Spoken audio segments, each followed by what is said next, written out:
they play Uptown Girl. It makes me feel a little classy. That doesn't happen often. So how are you guys doing? Good. Oh, that is good to hear. How are you guys doing on your New Year's resolutions? Anybody give up yet?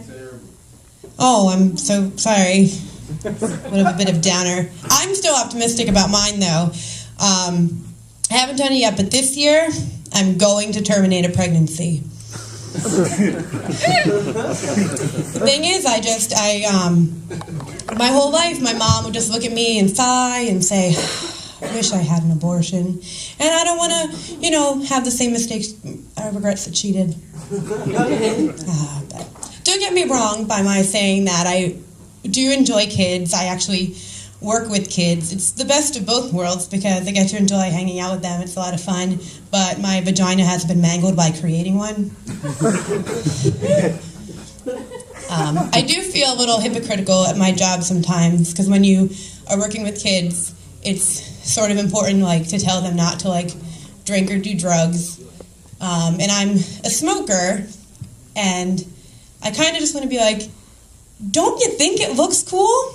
You like dragons, right? It's the closest you're ever going to get to breathing fire. And then the kids, but with my luck, the kids would be like, oh no, Miss Curtis, I want to be a hero. I want to chase dragons. Well, that's a lot more expensive. I'm sorry. But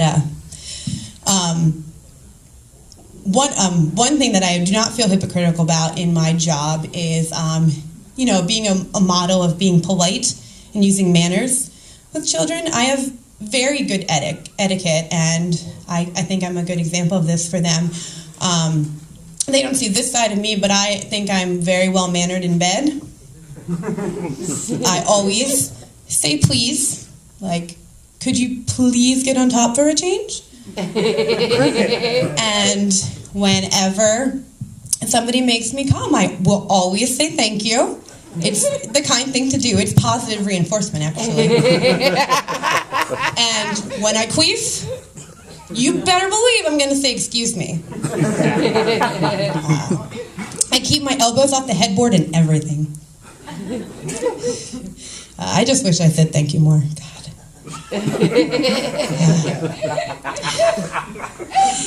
In my job, though, I've worked a lot with autistic children, which is very rewarding.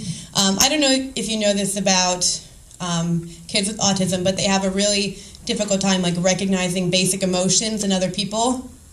Yeah, them and every other guy I've dated. Am I right, ladies? There's 3 of you. I hope you have my back.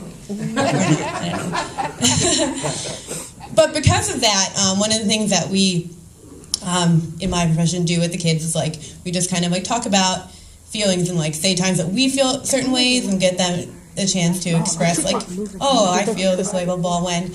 And it's really hard to come up with examples that kids can relate to. A kid gets sad if he's picked last in gym class. I get sad because the tool bags from Jersey Shore made more money last year than I will see in my entire life. I know, it's so depressing. You didn't even have to laugh. It's just really sad. And kids get mad if, somebody butts in front of them in line. And I get mad when people with pro-life bumper stickers cut me off and then drive really slow and make me slam on my brakes because they're too busy giving themselves the sign of the cross to remember to use their fucking turn signal. Yeah, that bugs me a little bit. And pride is another, feeling proud.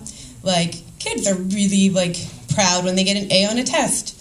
I feel super proud when I can get from point A to point B driving when I'm stoned. Oh, God, we made it. Oh, let's go see this movie. Ah, shit, we're at McDonald's. It didn't go well. All right. I don't really have a segue prepared, but sort of speaking of autistic children, my roommate watches a lot of Stargate Atlantis. You guys aren't fans? No? Have you even heard of it? Well, it's the program on the Sci-Fi Channel. So I guess you're all outstanding citizens and not super losers. except for Brian. You live in your parents' house, right? Yeah. But I have to say that writing on this show is so smart. I'm really sorry. He's a fine gentleman. It's true. The writing on this show is so smart because it is clear, it is perfect, it's directed exactly at the target audience of this show. Because, as I've implied, I think that the only people who would watch this show are losers who live in their parents' basement and don't get out or see the sun or anything like that. And the thing about this show is anytime there is even the slightest amount of physical exertion, the characters bitch and moan. It's hilarious. Oh, I didn't know I was going to have to be this far. And they had to carry stuff at the same time. There's a guy rowing, and he's just so pained. There was actually one episode where there's these, there's always like a room where there's like a gazillion computers like in a circle, and that's like the hub where everybody hangs out. I've watched too many fucking episodes. Thanks so much. But so there's one. This guy comes in. He's like, "Oh, we have to check something out on this computer." Literally like 2 feet away, and the guy looks at him like, "There better be an even hotter naked chick on that screen if I have to move that far." And then he goes on. Really, it's so. Yeah, I mean, I totally get it. Like, I understand the mindset of these characters and who they're writing for. Because I have a brother who's 40 years old and still lives at home with my mom and dad.